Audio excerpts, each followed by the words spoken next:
Anak-anak, di era globalisasi ini, Indonesia memegang peran yang sangat penting. Kebudayaan Indonesia yang mendunia membuat Indonesia semakin dikenal. Apa dampaknya bagi warga Indonesia? Ayo kita pelajari bersama.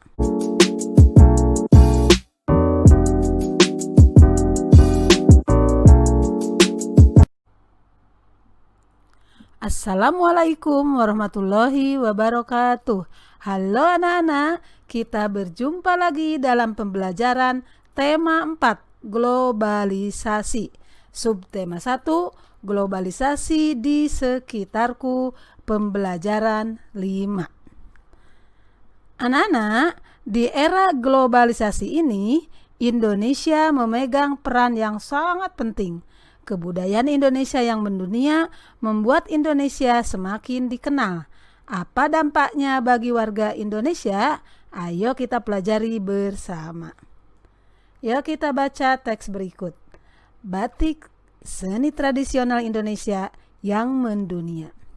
Seni batik berawal dari seni tradisional yang dibuat khusus untuk para petinggi keraton pada zaman kerajaan di Nusantara. Seiring dengan perkembangannya, kini kain batik telah dipakai oleh berbagai kalangan, bahkan telah mendunia. Pada tanggal 2 Oktober 2009, UNESCO memberikan pengakuan dan mengesahkan secara resmi batik Indonesia sebagai warisan budaya dunia. Dalam sejarahnya, Pulau Jawa merupakan titik awal perkembangan seni batik di Indonesia. Ragam motif batik pun dibedakan berdasarkan area pembuatannya. Batik pedalaman dan batik pesisir. Berbagai ragam motif dan simbol yang digambarkan di atas sehelai kain memiliki makna filosofis yang menjadi pedoman kehidupan.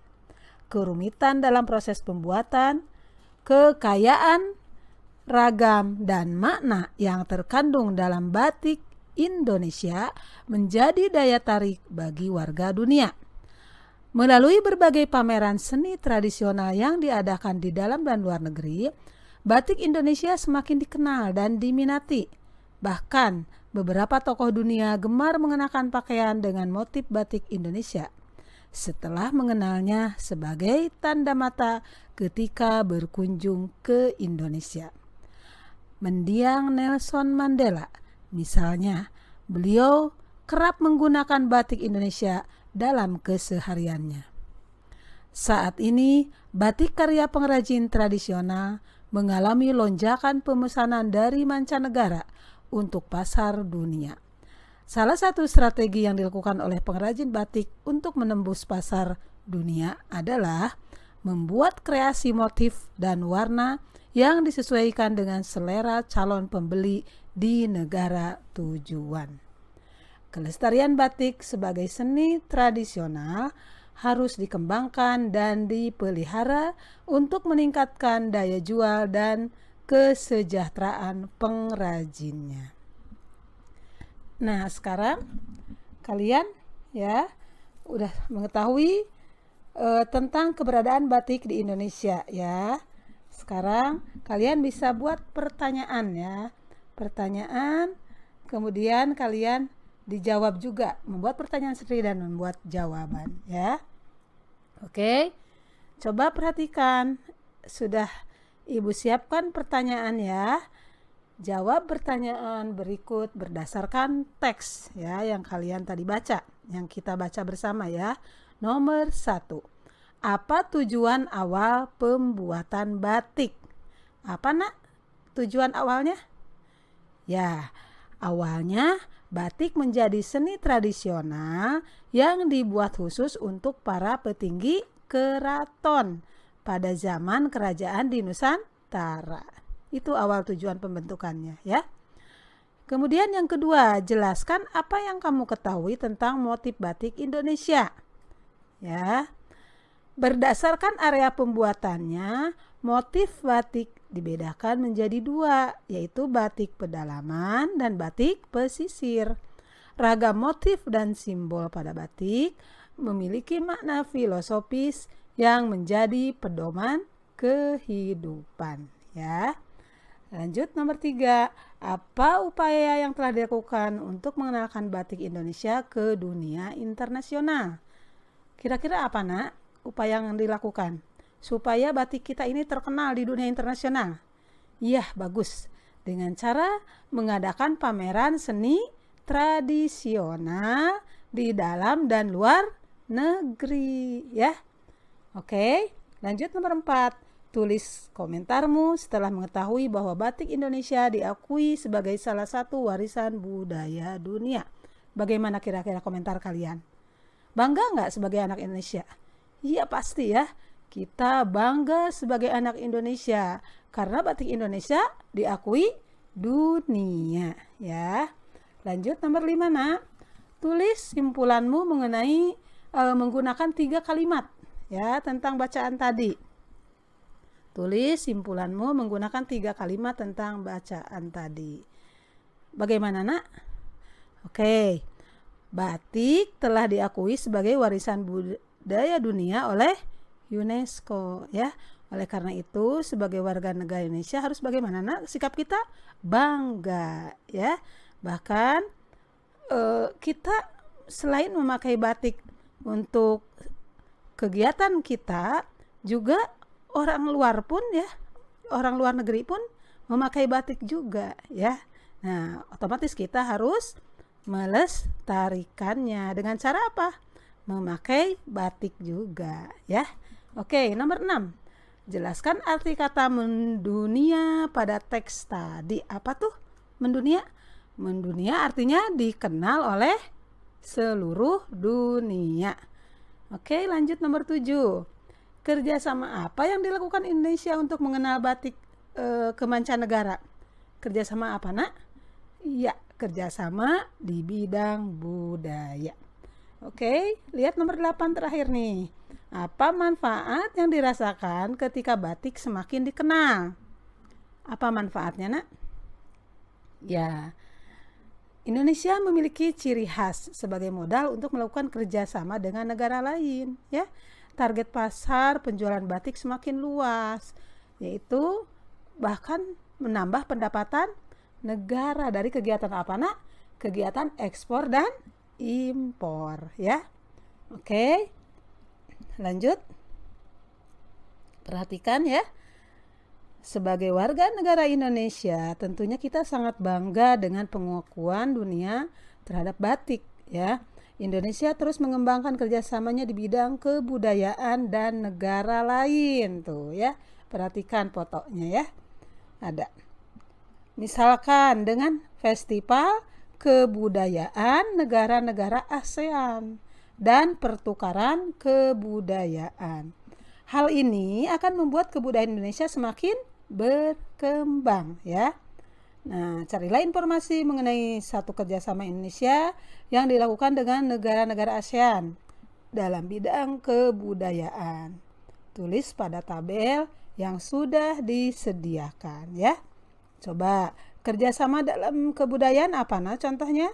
Ya, boleh, yaitu mengadakan festival seni. Manfaatnya apa bagi Indonesia kalau mengadakan festival seni? Yaitu untuk memamerkan seni asli Indonesia. Kemudian apa lagi, Nak? Untuk mempromosikan dan menjual produk seni rupa bisa, ya. Kemudian apa lagi, Nak? Dapat mengetahui seni yang ada di negara tetangga, iya. Kemudian apa lagi kerjasama dalam kebudayaan? Yaitu memperkenalkan negara-negara anggota melalui lembaga-lembaga pendidikan seperti sekolah, ya. Manfaatnya apa bagi Indonesia? Yaitu memperluas wawasan siswa tentang kebudayaan negara-negara tetangga. Yang kolom ketiga, apa sih kerjasama dalam kebudayaan?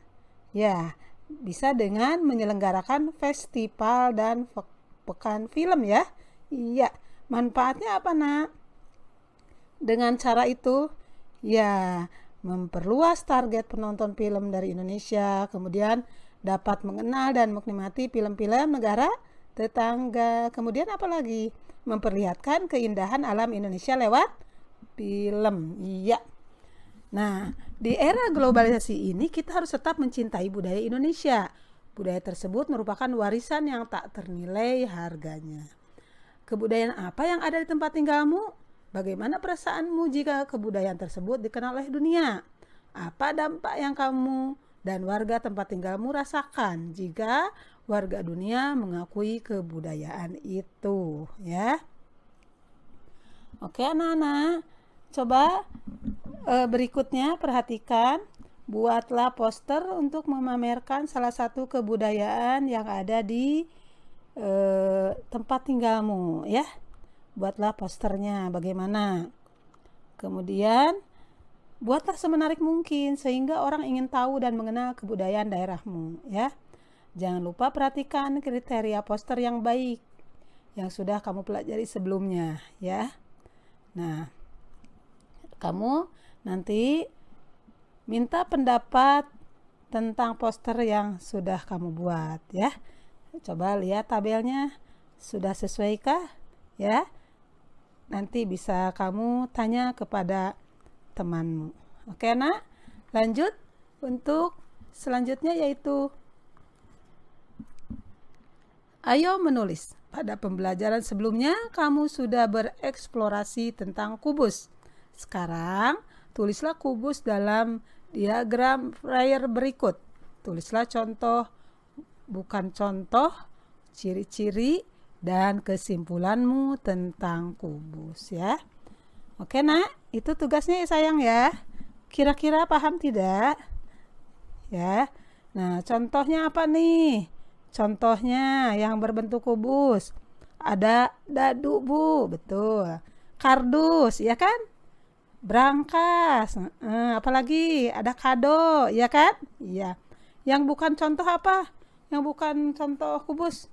Misalnya bola bukan contoh kubus. Iya enggak? Ban mobil bukan, karena berbentuk apa tuh? Kaleng juga karena berbentuk tabung, ya enggak? Bukan kubus ya. Nah, kalian bisa tulis sebanyak-banyaknya. Kemudian ciri-ciri. Nah, apa tuh ciri-ciri kubus? Ingat ya nak, kubus itu memiliki 12 rusuk yang sama panjang, ya. Kemudian memiliki 6 bidang berbentuk persegi yang sama luas. Kemudian titik sudutnya ada berapa sayang? Ya, ada 8, ya.